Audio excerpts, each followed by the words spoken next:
vu que les donateurs ont l'intention de donner cet argent-là rien que pour la mosquée, il faut l'utiliser dans tous les besoins de la mosquée, que ce soit la construction, que ce soit l'extension, que ce soit peut-être les travaux de réaménagement ou autres, ou que ce soit même dans, c'est-à-dire l'embellissement de la mosquée. Mais il faut jamais sortir cet argent-là pour autre destination que celle qui a été dans l'intention des donateurs. S'ils voulaient aider les pauvres, ils ne s'adresseront jamais à la mosquée pour donner cet argent-là.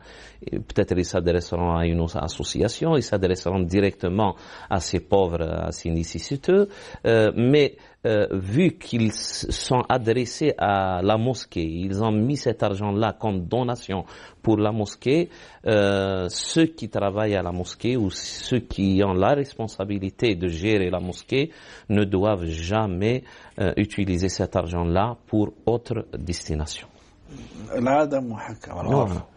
D'habitude, on donne dans la mosquée, c'est pour la construction, l'entretien, voilà, l'entretien de la mosquée, voilà. Il faut préserver cet argent-là pour cette destination seulement. Ouais. Au nom d'Allah, paix et salut sur son prophète. Je suis un commerçant d'appareils électriques. Ouais. M'est-il permis de verser une somme d'argent à des électriciens privés pour m'attirer la clientèle? S'il y a en quelque sorte un contrat entre vous et ces électriciens, qu'ils vous fassent une certaine publicité, si on veut dire, ça sera justifié. C'est-à-dire, c'est comme si on s'adresse à une agence publicitaire, etc. Malgré qu'il y ait un petit doute. Ça relève du marketing. Ça relève du marketing, mais s'il y a des instances de marketing, en quelque sorte, et des agences de publicité dans le coin, essayez c'est coûteux, mais essayez de s'adresser vous adresser à eux. Voilà. Mais sinon, je ne trouve pas de souci dans cela. Hein. Ce n'est pas de dépôt de vin, entre parenthèses. Ce n'est pas dépôt de vin, ce n'est pas de l'usure aussi. C'est une manière d'acheter des services. Ça fait partie de la gérance. Comment gérer? C'est ça. Alors, il n'y a pas de problème dans cela, Charles. Nous avons au bout du fil Jamila de Paris. Allô? Allô, salam alaikum. Wa alaikum salam. Marhaba. Anaya, je voudrais poser une question. J'ai pas fait le ramadan depuis mon jeune âge. Très bien. Maintenant, j'ai 54 ans. J'ai commencé à prier, ça fait 2 ans. Je fais mon ramadan, mais je voudrais savoir les années passées, qu'est-ce que je dois faire? Parce que je pourrais jamais les rattraper. D'accord. Vous avez la capacité aussi. Oui. En plus, j'ai eu un grave accident. Ah, voilà. J'ai eu un grave accident où je fais pas mal d'opérations. Et ça m'empêche pas de faire le ramadan, hein. Non. Ah, très bien. Ça m'empêche pas. Mais j'ai recommencé à prier, comme je vous dis, ça fait 2 ans. Je me suis mis à...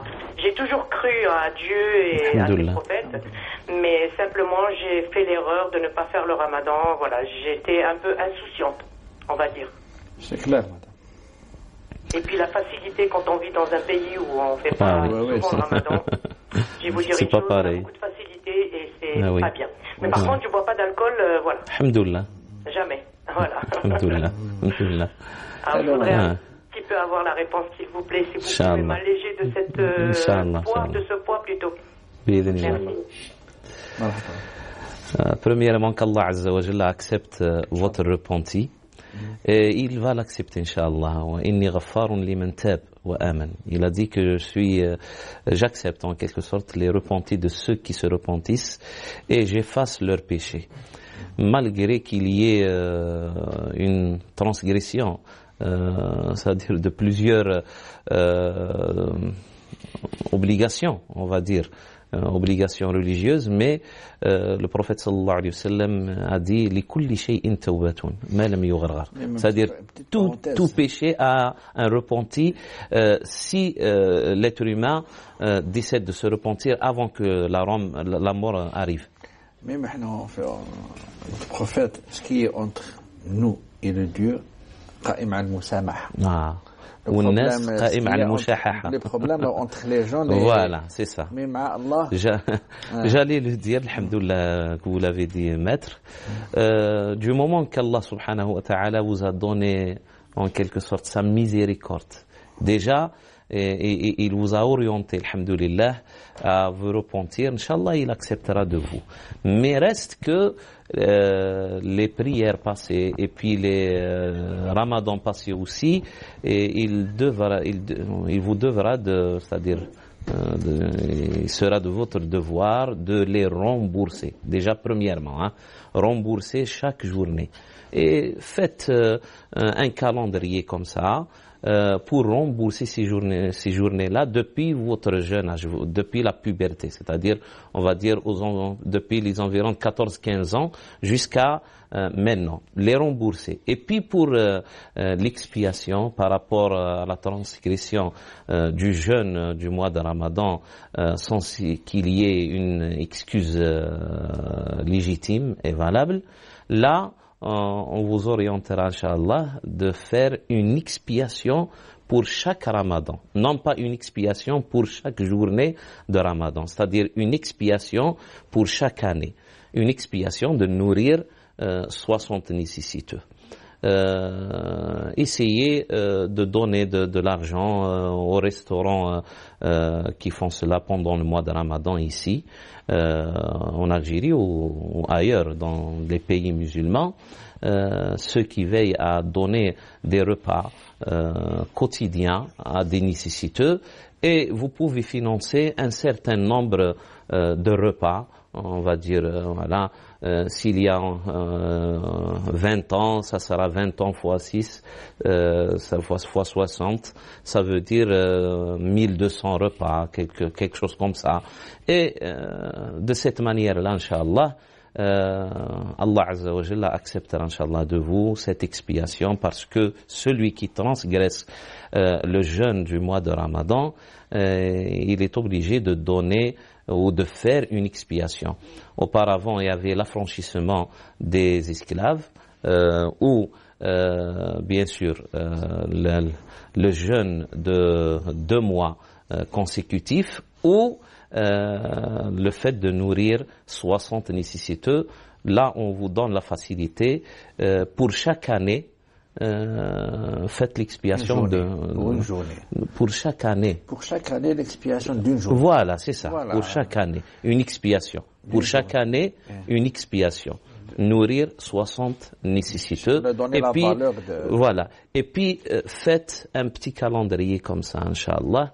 Vous le commencez pour essayer un petit peu de rattraper, de rembourser. Elle n'a pas la capacité de jeûner. Non, mais elle dit qu'elle en a la capacité de jeûner, malgré qu'elle a fait un accident, mais ça ne l'empêche pas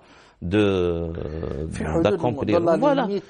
Qu'elle commence déjà, qu'elle fasse ça, je sais pas, une journée par semaine ou 2 jours par semaine, comme ça, jusqu'à ce qu'elle, Inch'Allah, rattrape toutes ces journées-là.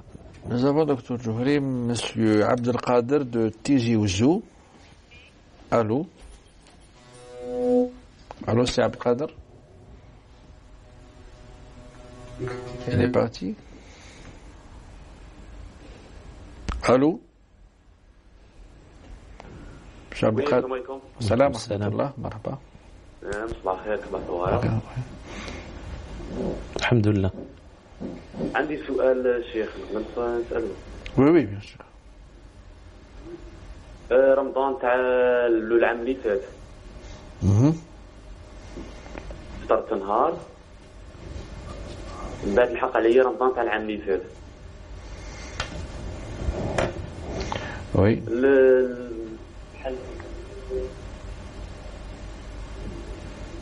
معلش. مسكين ناوي يطلع. الو. نعاود نخلف النهار نورمال ولا فيها الخسادة الفدية؟ داكور. اسكي دار فدية ولا ما كاش فدية؟ وانت ما صمتوش اسك كاين عذر ولا باك ما خلفتوش حتى دار رمضان الزوج ما قدرتش ولا ديليسي هكذاك؟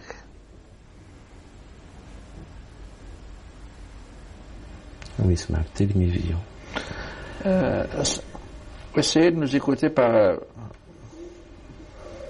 خلاص on va répondre. On va évoquer les deux cas. Voilà, les deux cas. Bon, alors, si c'est un retardement sans excuse valable, sans qu'il y ait une excuse légale, qu'il était malade ou je sais pas quoi, là, bien sûr, toujours dans les deux cas, il remboursera la journée. Hein. Mais dans ce cas-là, il va donner une fidya de nourrir un nécessiteux. Nourrir un nécessiteux pour cette journée-là. Si c'était nourrir deux nécessiteux, si c'était 3 journées, etc. Mais si c'était un retardement pour une excuse légitime et valable, justifiée, là, il n'a pas à sortir une fidya, il remboursera seulement cette journée-là. D'accord. Et Hasina de Bougie, allô? Allô? Allô, oui. Allô, مساء الخير سلامة. بارك الله فيكم. الله يسلمك. Écoutez par le téléphone, Bark. سمعينا par téléphone, non par télé. Diminuez la télé, s'il vous plaît. D'accord, monsieur. D'accord. بغيت نقول بوحدكم monsieur جوري. Oui. اللي كان أستاذ داعي في اليونيفرسيتي. Très bien. حساب إسلامي سوسيولوجي. بغيت نطرح عليه سؤال على الصلاة. كنت نصلي من بعد نتركها. D'accord. توجور من بعد ما على باليش إلا كان الشيطان ولا واش راح ندير باش نواصل الصلاة تاعي. مارغريتا عندي إيماني تومي توجور نخليها. Et la question? كيفاش راح ندير باش نواصل الصلاة تاعي؟ Très bien. باش تواصلي ولا pour rembourser اللي فات؟ D'accord. D'accord, madame Hassina. سمعناك مليح. On va vous répondre. بارك الله فيكم. Bon, premièrement, pour celui qui a délaissé sa prière, il faut qu'il c'est-à-dire se mette dans la tête qu'il a commis un grand péché. C'est-à-dire qu'il a coupé relation en quelque sorte avec Allah Azza wa Jalla, qui nous a demandé de le saluer, de l'adorer 5 fois par jour et nuit. Lorsqu'on a un rendez-vous avec quelqu'un, on tient toujours à honorer ce rendez-vous-là. À être autant, et voilà, pour l'honorer. Si on a, on va dire, si on a rendez-vous avec le recteur de l'université, on y sera à l'heure. Avec, je sais pas, une instance de sécurité, etc., on sera à l'heure. Mais avec Allah subhanahu wa ta'ala, Satan nous fait tourner la tête un petit peu pour oublier ces rendez-vous avec notre Créateur. Il faut se mettre dans la tête qu'on a commis un grand péché et on doit se repentir. لازم نتوبوا توبة يا أيها الذين آمنوا توبوا إلى الله توبة نصوحا. C'est-à-dire essayer de vous repentir et de revenir vers Allah subhanahu wa ta'ala avec un rabaissement de soi et une petite promesse que vous allez faire entre vous et Allah Azza wa Jalla de continuer dans le bon chemin et invoquez-le. ادعي ربي سبحانه وتعالى يثبتك. Invoquez Allah subhanahu wa ta'ala qu'il vous prête aide pour rester dans le droit chemin et continuer à accomplir sa prière dans le temps. Et puis pour les journées là où vous avez délaissé votre prière, bien sûr vous allez les rembourser. D'une manière ou d'une autre. Si vous voulez, faites l'enchaînement des prières de toute une journée, Subh, Dhuhr, voilà, mettez un calendrier en place. Et il est permis aussi de rassembler plusieurs salats, plusieurs prières, c'est-à-dire passées, avec la prière présente. C'est-à-dire vous allez accomplir Subh, et vous allez rembourser 2 ou 3 ou 4 Subh avec. Et vous allez mettre un petit calendrier. déjà والله يوفق. إلى ما قبلهاش ربي عز وجل صلوات يعني يقبلها نافلة. Nous avons Dr Jouhri avec nous, Malika de Nice. De Nice, oui. Allô? Oui. Oui. Salam alaikum. Salam wa rahmatullah. J'en ai des problèmes. J'étais avec mon ex-mari. Il m'a interdit propre mère. 17 ans, j'ai pas vu ma mère. Non. Jusqu'à elle est morte. Et moi, j'étais seule dessus, où j'habite, j'en ai pas la famille, je peux pas laisser mes enfants, j'en ai 5, et je peux pas laisser mes enfants ou chez les Français, ou bien dans la rue.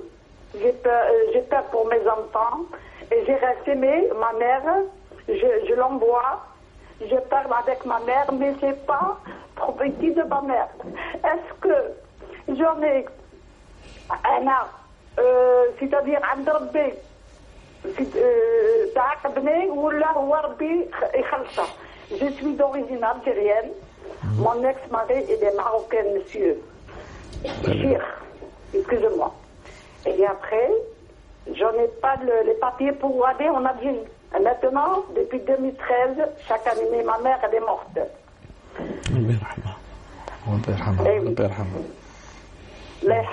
Donc divorcé. Vous avez divorcé, vous êtes ensemble ou? Non. Je suis seule depuis des années. Après ma mère, je suis seule. Mes enfants, les portent le dernier, le 3 mois, le grand élevant. Et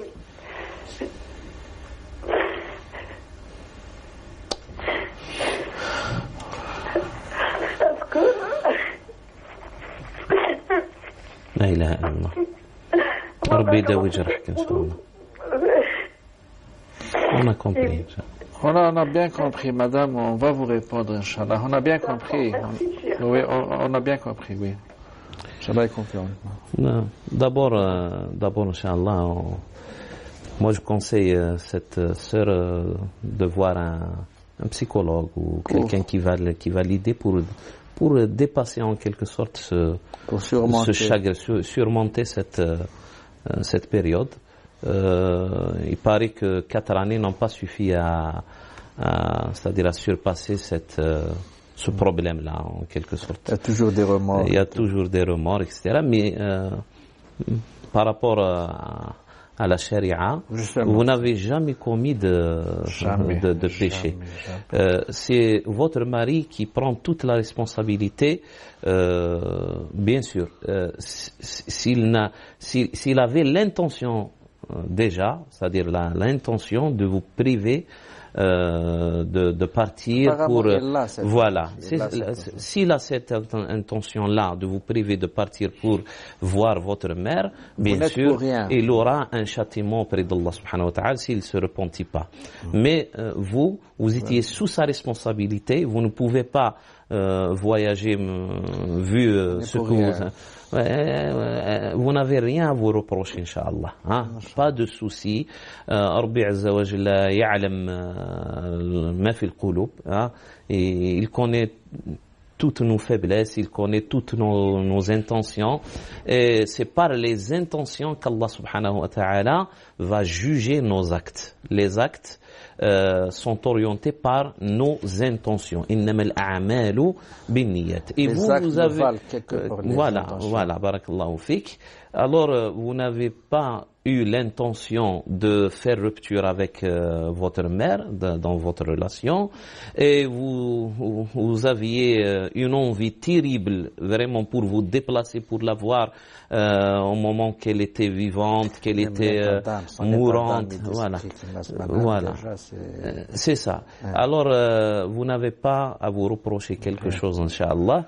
Et s'il y a châtiment, il sera infligé à votre mari qui vous a privé. S'il avait aussi, bien sûr, l'intention et la méchanceté, voilà, la méchanceté, je dis bien une méchanceté qui m'appelle gratuite, c'est-à-dire de priver quelqu'un de voir son proche inexplicable, injustifiable. Et évoquer Allah pour votre et c'est indéfendable aussi. Oui, indéfendable, bien sûr.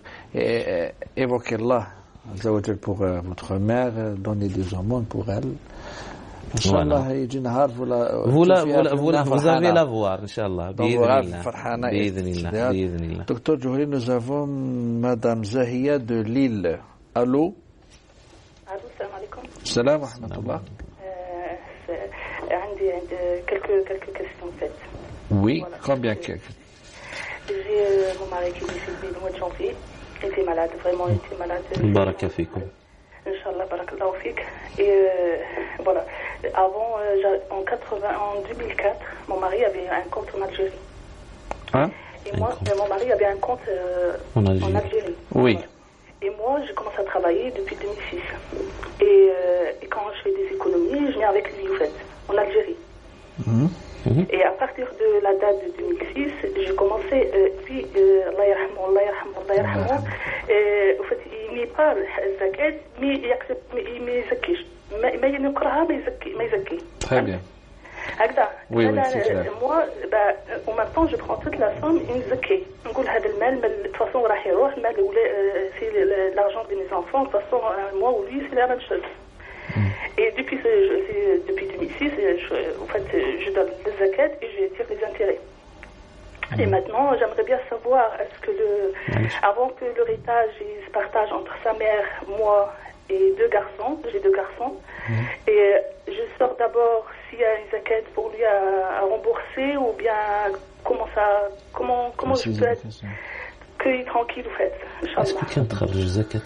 Voilà. Madame, Docteur Djouhri va vous poser une question, s'il vous plaît. Madame, s'il vous plaît, quand vous sortiez la zakat, vous la faites sortir pour toute la totalité de ce qu'il y a dans le compte, ou seulement vous épargnez? Non, je sors la totalité. Très bien. Mon argent et son argent. Très bien. Oui.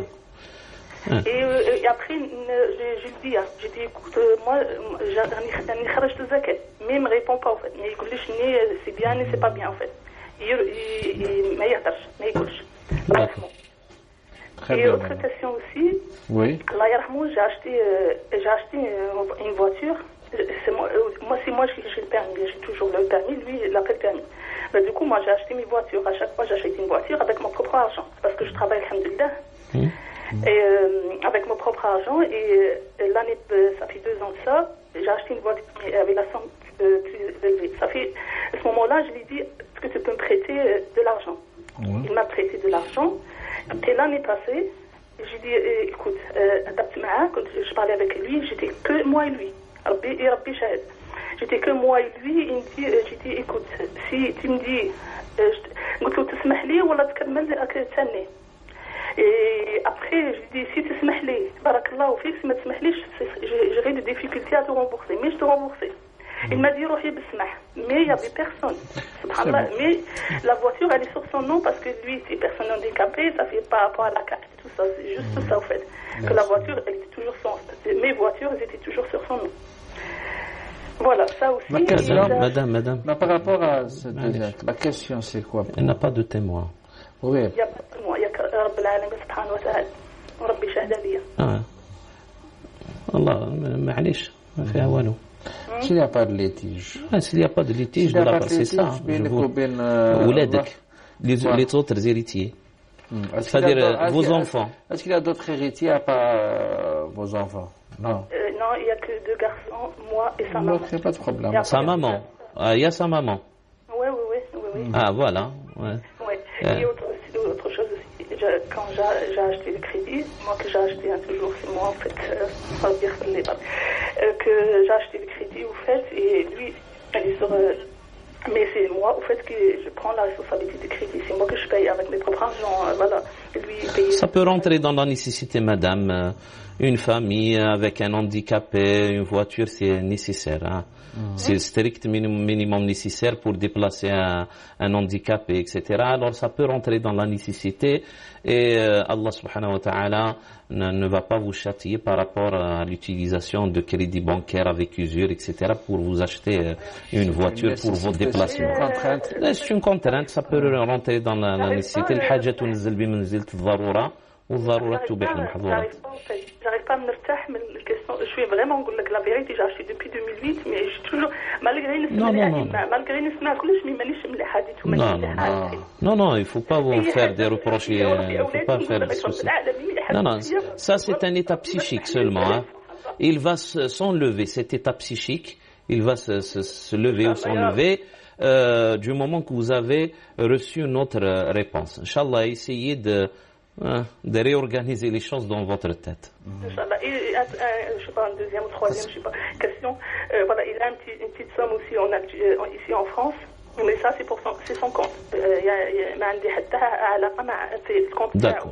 Voilà. Et هو عنده ذاك الكونت دخلوا له دراهم depuis 2014. Et voilà.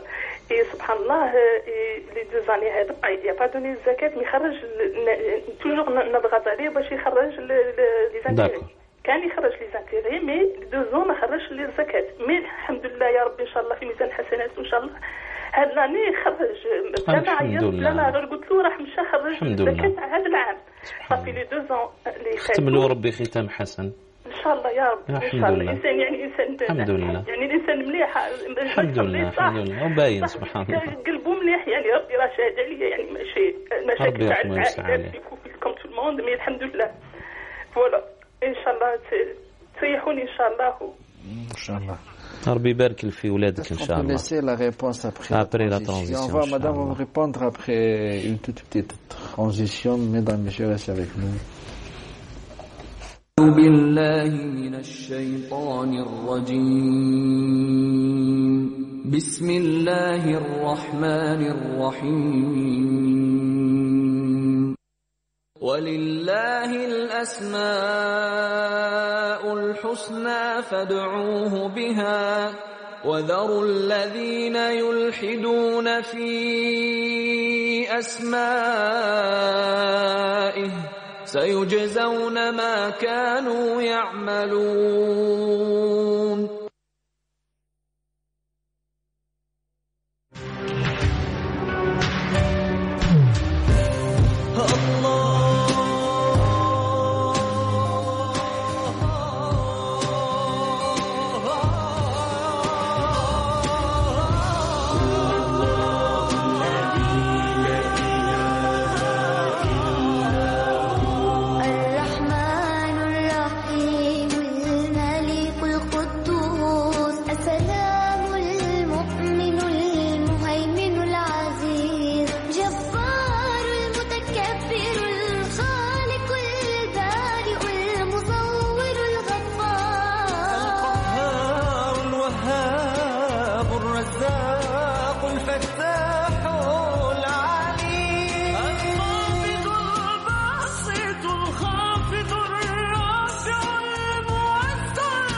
الحكم العدل اللطيف الخبير الحليم العظيم الغفور الشكور العلي الكبير الحفيظ المغيث الحسيب الجليل الكريم الرقيب المجيب الواسع الحكيم الودود المجيد الباعث الشهيد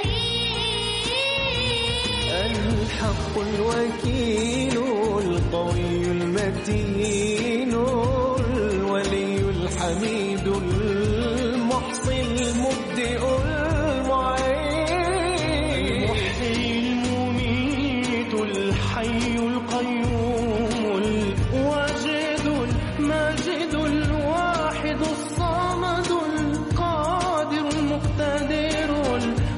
المقدم المؤخر الأول الآخر الظاهر الباطن الوالي المتعال البر التواب المنتقم العفو الرؤوف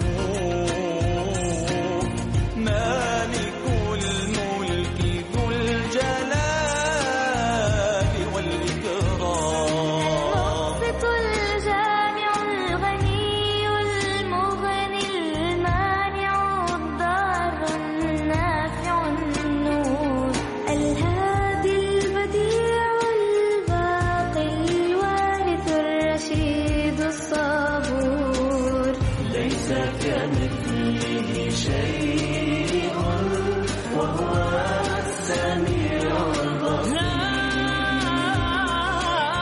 ليس كمثله شيء وهو السميع البصير لا إله إلا الله محمد رسول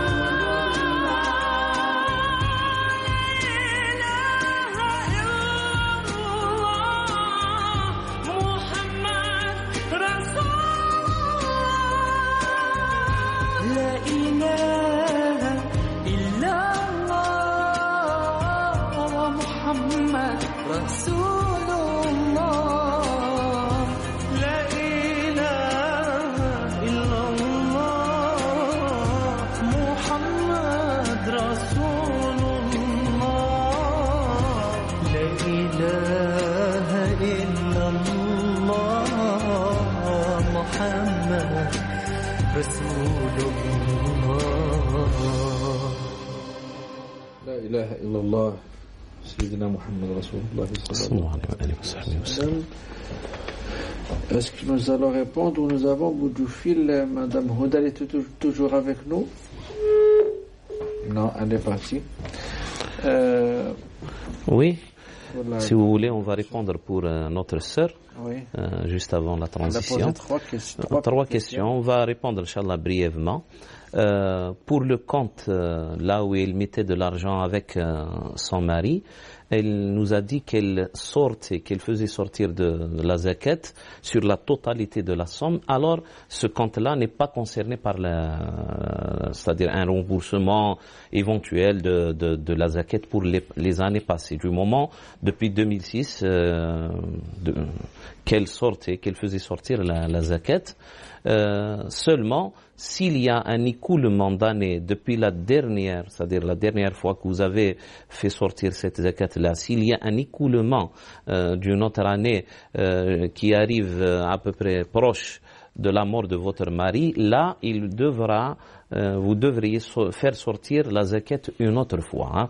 Et puis partager cette somme-là en prenant votre part de côté et partager le reste avec les héritiers, c'est-à-dire la mère de votre mari et vos deux enfants. Pour la deuxième question, le prêt que vous a prêté votre mari, et puis il vous a dit dans une assise close entre vous et lui qu'il vous a laissé cet argent-là. Il vous demandera jamais il vous demandera pas cet argent-là pour le rendre. Là aussi, vous êtes dispensé de rendre cet argent-là s'il n'y a pas litige entre vous et le reste des héritiers. C'est-à-dire, essayez d'interroger la mère de votre mari, votre belle-mère, essayez d'interroger vos enfants et de leur raconter cela. S'il y a un litige, vous essayez en quelque sorte de rendre une petite part de cette somme-là, parce qu'une part vous revient, une autre part reviendra aux autres héritiers. S'il y a un héritier qui manifeste c'est-à-dire son envie de recevoir cet argent-là, vous allez prendre en quelque sorte la part de cette personne-là, que ce soit un de vos fils, que ce soit votre belle-mère, et vous allez rendre cet argent-là, une partie de l'argent, ça dépend comment qu'elle était faite la farida, et vous allez rendre cet argent-là à qui revient de droit, c'est-à-dire une petite part de cette somme-là que vous a prêté votre mari. Pour la troisième question, zakat pour le legs qu'a laissé votre mari, s'il y a écoulement d'une année, c'est la même chose que la première question, s'il y a écoulement de l'année depuis que votre mari a fait sortir sa zakat, s'il y a écoulement d'une année qui est proche à la date, que ce soit juste avant ou juste après la date de sa mort, là, vous allez faire sortir aussi la zakat sur le legs qu'elle a laissé derrière lui, et puis après cette zakat-là, qu'elle soit acquittée, vous allez partager l'argent entre vous et le reste des héritiers. Wallahu ta'ala a'la wa a'la. Merci, docteur Djouhrine. De Bijaya, monsieur, Madame Raja, oui. Madame Raja de Bijaya, oui. Allô, Sbah al-Khair. Sbah al-Khair, marhaba. Mes respects pour vous. Oui, je voudrais poser une question qui concerne le couple. Oui. Alors, je suis mariée depuis 30 ans. Voilà. Je suis mariée à un homme qui ne demande pas ses droits. حبيت نعرف واش يقول الشرع. Est-ce que أنا اللي راني مدايرة ولا هو؟ Vous avez eu des enfants avec lui, madame? Oui, on a 2 enfants, ils sont grands maintenant, mais c'est-à-dire vis-à-vis de la religion, vis-à-vis de l'islam, charia et tout ça, je voudrais savoir quelle est ma position à moi, vu que lui ne demande pas ses droits. Vous a gêné un peu, bien sûr. D'accord. Oui. Vous avez cessé de dormir ensemble? Voilà. C'est ça. Hein. Depuis un bon moment. Oui. C'est-à-dire. Et vous, madame, vous vous sentez lésée dans vos droits aussi? Un peu. D'accord. Un peu. Très bien. Oui. J'aimerais bien. نفهم علاش. Le pourquoi, Non, c'est pas le pourquoi de son côté. Bon, pourquoi j'ai compris. Mais par rapport à la religion, est-ce que je suis dans le tort ou là, voilà. J'aimerais être tranquille. C'est-à-dire que puisque Ouama donc ça, voilà. Très bien. D'accord, très bien. On vous a bien compris, madame. On va vous répondre. Merci. Madame, du moment que vous avez tout le droit. Du moment que ce n'est pas vous qui repoussez votre mari, vous n'avez rien à vous reprocher, bien sûr. Si vous vous sentez lésé dans vos droits, là vous avez le droit de lui demander d'abord pourquoi il fait cela, etc. Et vous avez tout le droit aussi de lui demander qu'il accomplisse en quelque sorte son devoir conjugal envers vous, parce qu'il y a des devoirs charnels, il y a d'autres devoirs, etc. Et c'est le droit de toute partie de manifester en quelque sorte son mécontentement, on va dire, par rapport à la transgression de ces droits-là. Vous avez tout le droit de faire une assise avec lui, de bien parler de cela. Et puis, si vous vous sentez aussi que vous êtes lésé, vous êtes peut-être dans l'embarras et votre état psychique n'est pas normal et vous subissez, c'est-à-dire, je sais pas moi, une contrainte par rapport à votre chasteté, vous avez même le droit de demander divorce.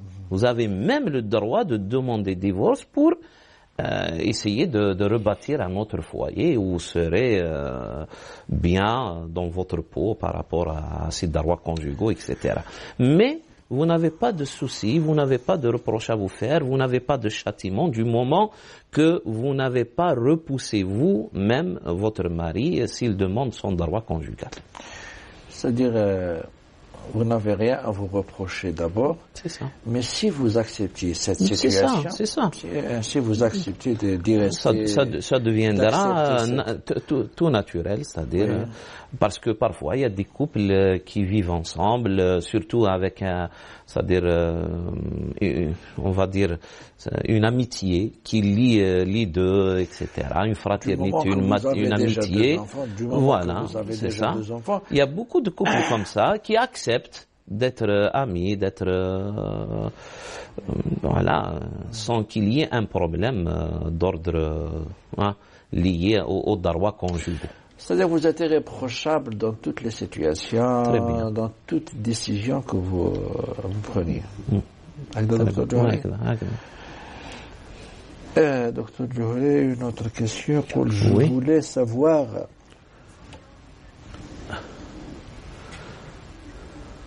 Nous avons de Lyon qui? Nesrine de Lyon, Madame Sine de Lyon, marhaba. Allô? Oui, bonjour. Bonjour, marhaba. Écoutez, d'abord, je tiens à vous remercier pour cette belle émission. Merci. Et donc, j'ai une question qui me trotte en tête depuis un moment. En fait, pareil, je suis mariée, j'ai 2 enfants. Oui. Et donc, en fait, j'ai senti depuis le début que mon mari, quand je dis me repousse, il n'a jamais été attiré par moi, ou malgré mes efforts, j'ai essayé de lui parler. Je suis un peu la femme soumise. Donc, j'ai beaucoup souffert mal. Il m'a fait beaucoup de mal. Surtout les paroles, en m'ignorant, je passe toujours pour la dernière. Mais allez, j'ai supporté parce que c'est un petit peu la tradition. Tout est à votre honneur, madame. J'ai supporté, et puis pour mes parents, ma mère c'est toujours à me dire allez, je supporte, m'arriche, et puis moi je me prends du côté de djihad. Je me dis quand j'ai fait des choses dans ma vie, c'est m'arriche. Mais juste par rapport à ça, parce que je peux facilement demander le divorce ou de faire autre chose. Ça, je l'ai pris sur moi. Sauf que là, la situation se dégrade de plus en plus. Donc ça dure depuis des années. Et puis là, ça fait à peu près 1 an et demi qu'il ne me parle plus. Il y a eu une dispute. Il a mis ça sur mon dos. Voilà. C'était toujours... C'est factice, on va dire. C'est des disputes. C'est juste trouver des raisons. Mais quoi. C'est vraiment c'est bête. C'est toujours c'est des bêtises qui se transforment en... Voilà. Et ça découle du problème central. Vous avez un problème central qui engendre d'autres problèmes. Voilà. À la base, je lui ai toujours dit que c'est pas moi, c'est un mariage de raison. Est-ce que c'est moi, Malish? Je lui ai toujours dit, Malish, si tu veux plus de moi, tu me laisses, mais juste, je ne peux pas me faire souffrir. Et là, on se parle plus. Il ne me parle plus. Et là, ça fait plus d'1 an qu'on est ensemble. Alors bon, pareil, même au niveau relation, ça devient de plus en plus insupportable. Ça devient de plus en plus insupportable. Complètement. Et des deux, moi je le vois souffrir et pour être honnête, je lui souhaite aucun mal. Mais quand je dis aucun mal, même pas cher. Au contraire, j'ai de la peine pour lui, j'ai de la pitié. Parce que je le sens mal et tout. C'est quelqu'un qui parle pas. J'ai essayé de faire intervenir des gens. Sa famille a pris parti de son côté, ne parle pas, et même s'ils sont au courant que le problème c'est leur fils, mais ils refusent de... Est-ce que vous avez une question, Non, moi j'ai une question. En fait, savoir, qu'est-ce que ça fait d'être ensemble alors qu'on ne se parle pas, ils ne parlent pas.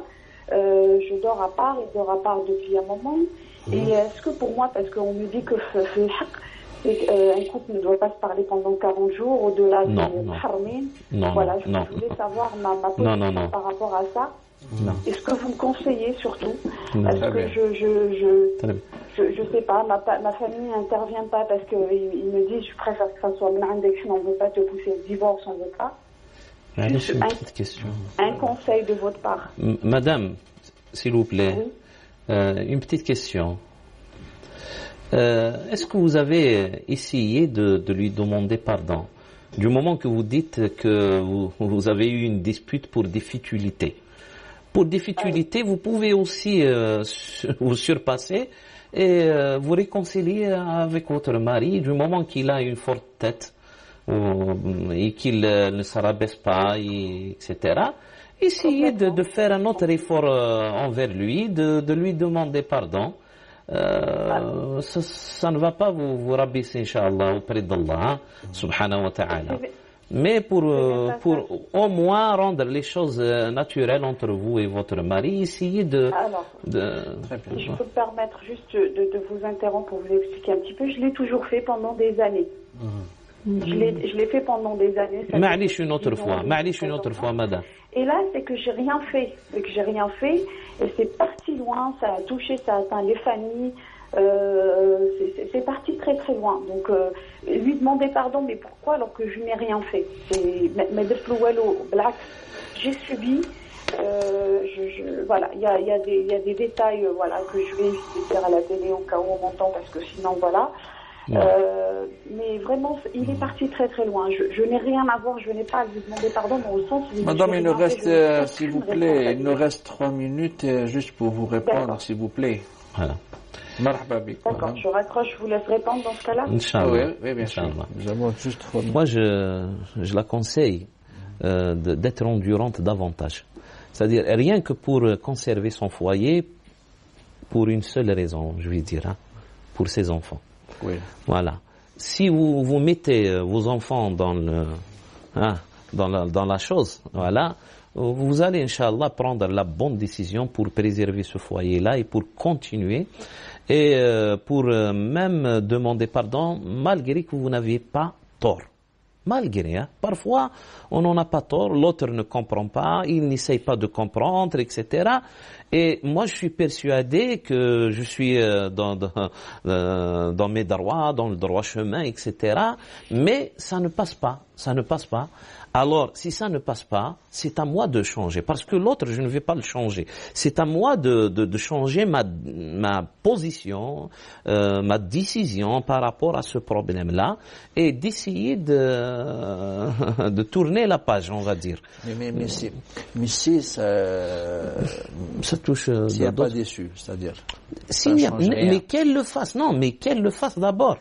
Qu'elle le fasse. Et puis, si ça ne donne pas de fruits, et ça s'aggrave, etc., vous avez tout le droit de demander divorce parce que une vie commune, ça se vit ensemble. Ça ne se vit pas dans 2 chambres, des gens qui ne se parlent plus, qui ne mangent plus de la nourriture de l'autre, préparée par l'autre, etc. Ça, ce n'est plus un foyer, ce n'est plus un couple. Et puis, c'est-à-dire, il vaut mieux que vous divorciez parfois que de rester dans un foyer électrifié par tous les problèmes, où il y a de la haine, où il y a des insultes, où il y a une déchirure. Ça sera plus grave, de continuer ce couple-là que de divorcer. Merci, docteur, pour votre réponse. Mesdames et messieurs, merci de nous avoir prêté attention. D'ici la semaine prochaine. Dumtum fi ra'ayatillahi wa hifdih. Wassalamu alaikum wa rahmatullahi wa barakatuh.